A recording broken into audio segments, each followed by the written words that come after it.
Okay.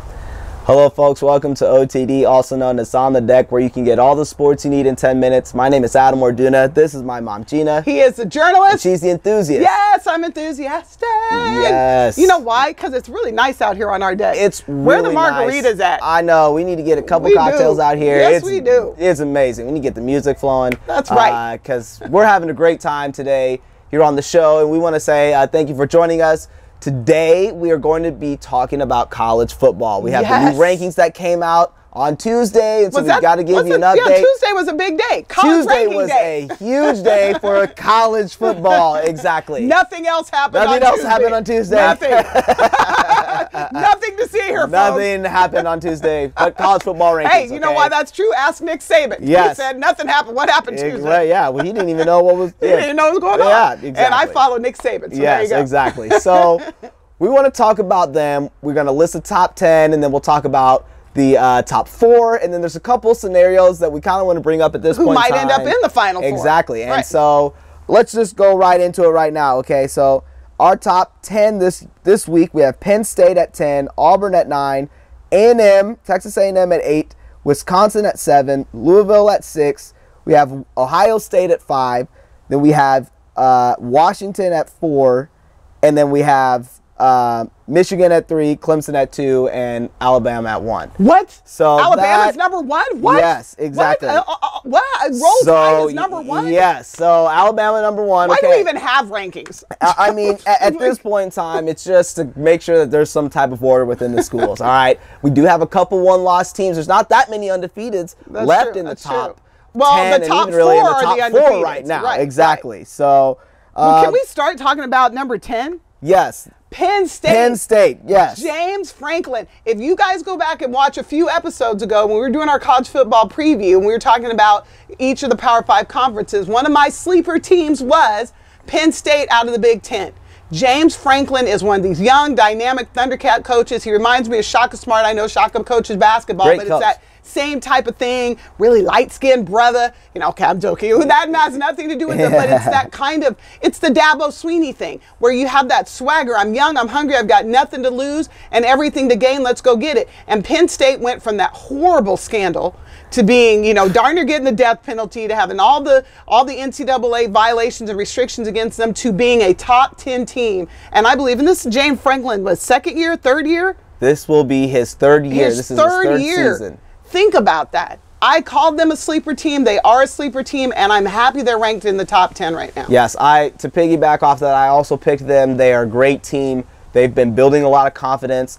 I think if it's not for him, the school does not do well at all. The way they did Bill O'Brien, following the scandal with Joe Paterno, really made it hard for a lot of people to root for them. And James Franklin said, I'm going to help this program to being excellent again. And good for them for getting to the top 10, and hopefully they continue to win games this year. Listen, and even if they have a long shot to get into the Final Four, stay ranked, stay in the top 10, go to one of the winning FBS football games, and just I'm low-key, I'm rooting for you. I'm definitely rooting for Coach Franklin. Exactly. All right, so now for our top for the top 4 right now as they rank. Okay, Alabama is 1, Clemson's 2, Michigan is 3, and then Washington is 4. Okay.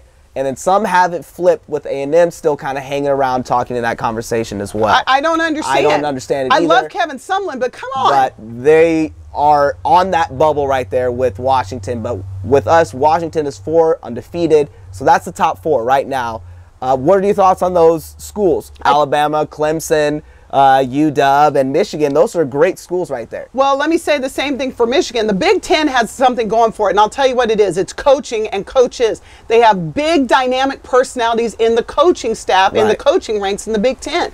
Because you've got Michigan, who was just literally the bottom barrel, getting beat by Michigan State. People weren't even putting him in the conversation. After Lloyd Carr, they didn't have anybody, nothing to show for defense. And here you go. They're a top 4 team. Exactly. What I'm going to say about it, Adam, is I agree.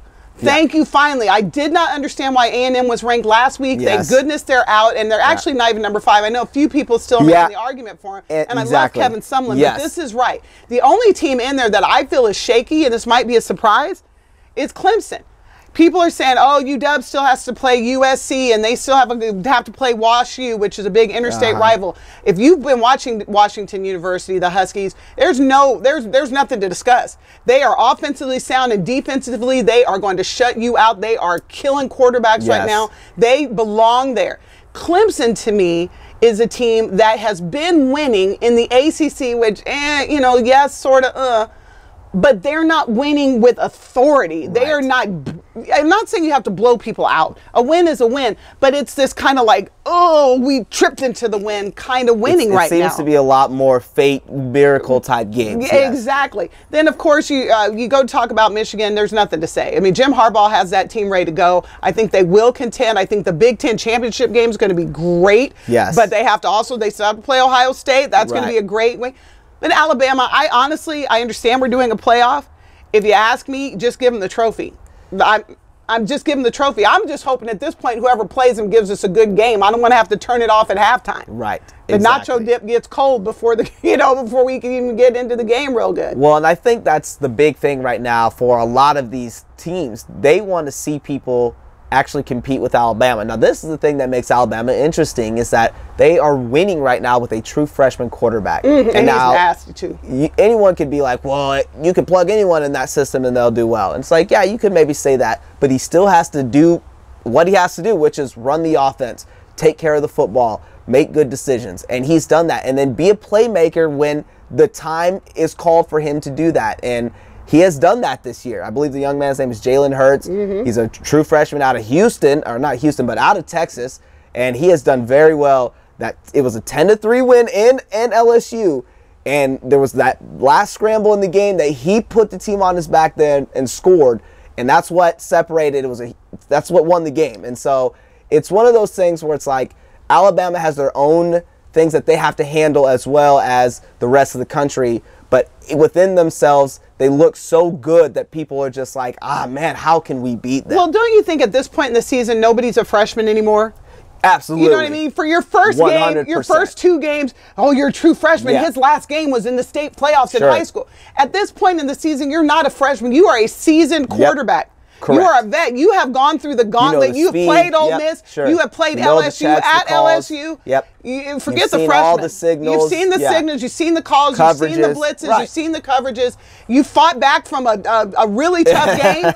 So no, at this point, freshmen be dog. They have the best quarterback right now, I think, in college football. He's really good. He's really good. I don't know if he's in the Heisman contention right now or not. I don't know. We have to have a Heisman conversation. We do, and we will have one coming up. But he is playing like a Heisman caliber player for that team right now. Yes, he is. So Alabama #1. So Alabama #1, yes. What are your thoughts on Michigan right now? You know, Michigan, I think, is almost there. I don't see them winning the national championship this year.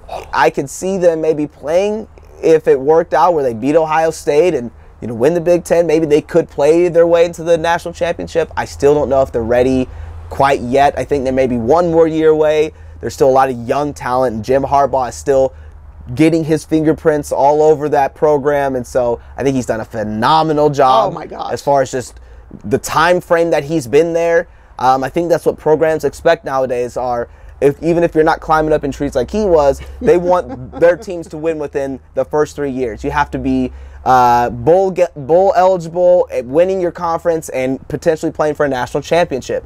And he's definitely answered the mark in the 2 years that he has been there. Well, and I know I believe in him, but I don't know if they're quite ready as a team. I know we're wrapping the time. We probably need to do a Big Ten one, but I can tell you the one upset I can see happening is I think Michigan can get Ohio State, but I think if they end up playing Wisconsin in the Big Ten championships, watch out for an upset, Wisconsin over Michigan, and I think that'll throw the whole thing off. It could throw a lot, and I hate Wisconsin. Well, and with that, there are a lot of teams right now that are in question about 1 loss, 2 loss. Where do they stack up? Who stays in the top 4? Who is bumping out? And so that's going to be some big questions coming out here pretty soon. Will. So, yeah. So we want to say we appreciate your time. We love talking college football. Yes, we do. Especially when the weather's just like this.